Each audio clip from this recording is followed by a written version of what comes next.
Hi, this is Dave Knight here of Knight Capital Management. How you doing? There are two types of videos that I do. One's the promotional video of me trying to get you to just to come on in and take a look. But the video that I enjoy more is the one-on-one video that I get to just sit here and talk what's ever on my mind or what I'm thinking of at that time. And this is where I make the mistakes. Now, I try not to make the mistakes in the promotional videos that I do. But you don't know how many takes I go through to get just the simple 1-minute video out. And too many. Way too many. It's not the way that I have designed to work this business, but obviously I want you to know that I'm a real living, breathing person and what's important to me as well. And what's important to me, and you look on the website, is God, family, and trading, and God being number one, family second. Now, I've been married to my wonderful wife Janice for over 10 years now. We've been together over 14. I got my oldest son, who will be 9 on New Year's Eve. He was a preemie. He was born 2 months early. You would never know it today when you look at him. Their team right now is 3-0. We're playing our toughest game coming up here against Pitcairn on Saturday. Hopefully we'll make that 4-0 for him and his team. But my youngest son just started flag football, and just wanted to see out there. He's taken after his old man just a little bit. His 44, soon to be 45-year-old man here in March. And well, you know, the other part of that component is trading, right? God, family, and trading. And I've went over this video as well in the past, and I might be rehashing a few things, but what I think is very important is a trading journal. And this is my copy of my trading journal.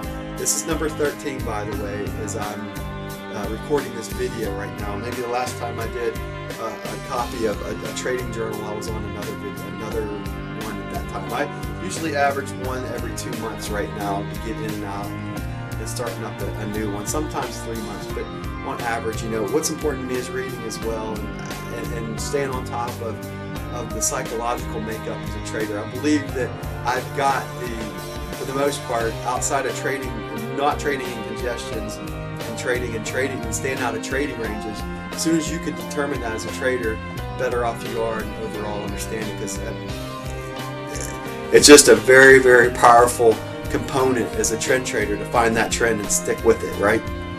So I was taking notes today, as I always do. At least once or twice a week I take some notes, and I picked up this book, and it was called The Tiger, believe it or not.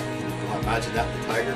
And I was reading in this book, and it went on to talk about tigers and how they operate and so forth. And maybe this will get you a little bit under a better understanding of how I operate in markets as well. Because, you know, why have I been called the Tiger, and why is that so important to me as far as the makeup of how I approach my trading? And, on page 55 of The Tiger, that was written by John Valiant, he goes on to say, and this is what I do when I talk on one-on-one with you. I'll sit here and read right off of my journal itself, and as I thought of something important I wanted to share with you, right?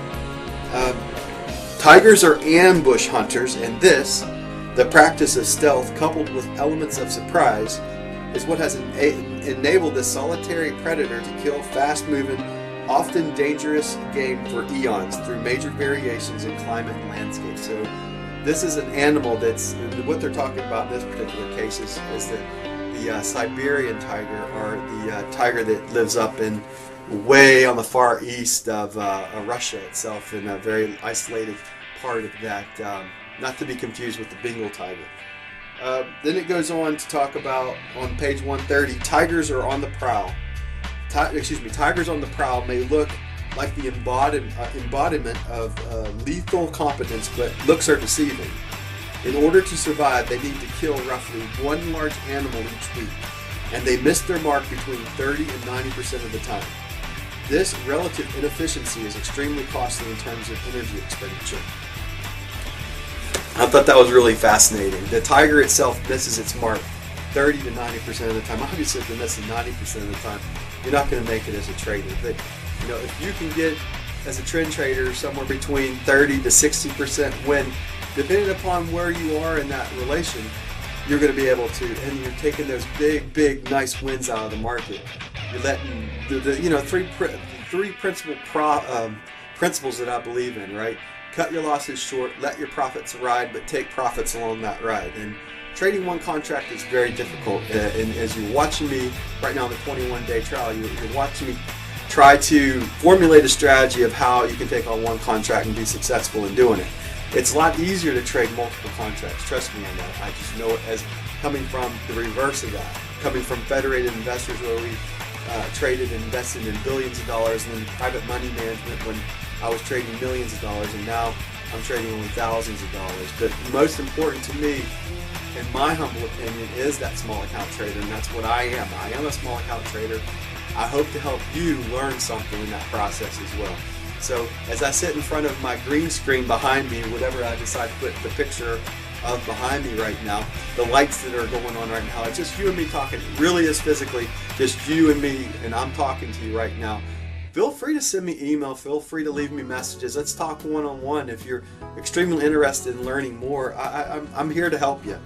I want to leave you with one more, well, there's patience. There's actually two more comments that I want to go over on this video about tigers. And on page 164, it says, successful hunting, it could be said, is an act of terminal apathy. The kill depends on how successful a hunter inserts himself into the unwelt of his prey, even to the point of disguising himself as that animal and mimicking its behavior. Now, umwelt, U-M-W-E-L-T. I had to actually look that word up because I didn't know what that meant. Now, believe it or not, I don't know everything. And you'll find out real quickly that I know the one thing I'm very, very confident in my life. Well, maybe two things. One's football and how to coach that, and maybe baseball, how to coach that, kids and how to coach them. But outside of the coaching arena, trading by far is something I feel very confident in what I do and how I approach the markets. But umwelt means the world as it is expressed by a particular organism, and that's from the dictionary. I had to actually look that up. So U-M-W-E-L-T, umwelt. So when we mimic, and I talk about, well, actually Joe Ross said it better than I did. He talked about being the shark, and not to be the don't get in front of the shark because you get eaten.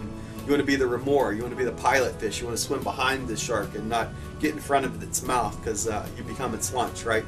Likewise, if you mimic the tiger in this case, if you try to mimic the market movement, our goal is trying to flow with the flow, right? Trying to catch the wave up, trying to catch that wave down. You're trying to move and stay away from those trading ranges, right? Stay away from those trading ranges. You're looking for the moves up, looking for the moves out of that. You're looking for maybe the reversals of that. So you're not trying to catch the top, but you're trying to catch somewhere in the middle, right? As the saying goes. So you try to you disguise yourself in this case, and you become part of that market, and you try to take a little bit out of that market. So as close as you can mimic the market, in this case, the closest you can mimic being a successful trader is going to also mimic being in tune with the markets itself. And I believe the last point that I had, yes, the last point that I had, that I put in my notes on the tiger here today, patience to wait for the right opportunity. Tigers are very well insulated, so if a tiger lies down somewhere overnight, his body heat does not melt the snow completely. It was obvious that the tiger waited for him a long time because the snow had melted to the ground where he was resting. He waited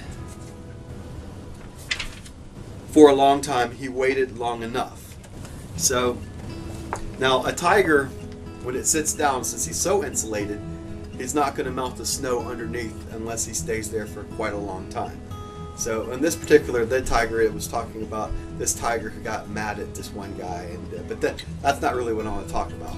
What I want to talk about is the patience that a tiger demonstrates before he takes on a trade. So in this case, the time outside of a trade is more important than the time in a trade. So once you make that decision to place yourself in the trade, then you got to follow your trade and money management rules and your managing of that trade itself rules. So, you know, what's important is when you get into trade, you got to know your stop loss, you got to know your profit targets, you got to know all that before you even place that trade. But before all that happens, you got to be on the sidelines, patiently waiting for the trade to develop, to get into an opportune time to make that trade itself. So if you're jumping in and out of the market, that's a quick way to the poorhouse, in my humble opinion. So I really hope you enjoy this video as we talk one-on-one here. As I designed this particular video out, I see it being on day 17 of your free trial right now. So I hope you enjoy it. Keep that trading journal. You know, you can get these at Barnes & Noble or any of your favorite bookstores. I get mine to the Jim Rohn site, jimrohn.com, or I forget where I get it. But anyway, so I get the Jim Rohn Success Leadership Journal, and if you want a copy of, anyway, it doesn't matter. I like to use a black leather journal with gold edges. I mean, you can use a notebook. It's totally up to you what you decide to use. I just decided that I want to capture my thoughts. There's a couple things that you're going to leave behind to your when you leave this behind, you're leaving your work to your children and your grandchildren and for posterity, right? You're leaving your thoughts, good and bad. Trust me, I have some bad stuff in some of these journals I don't want anyone to see. But when you leave those behind, you leave that thought behind, that when you share your experience with other people. I think this costs $25 a piece, but as I write in them, I believe that they become much, much, much more valuable than the $25 that I have spent on that, with the ideas and just the things that I've put into them. So hope you feel the same way about your trading journal as well. Write your thoughts, write your good trades, write your bad trades, why you got into the trade, why you got out of it, why you didn't get into a trade. What do you see in that trade that makes it a valid trade? All right? I believe I've talked 11 minutes. That's enough for now. This is Dave Knight here of Knight Capital Management. I thank you for paying attention. Enjoy the rest of your evening or morning or whatever time that you find me. We look forward to seeing you in our trading room, and it's your earliest opportunity that you can make it for our. And if you're watching this on YouTube right now, take advantage of the 21-day trial that we're offering right now. Why not? Why not? See if I know what I'm doing, right?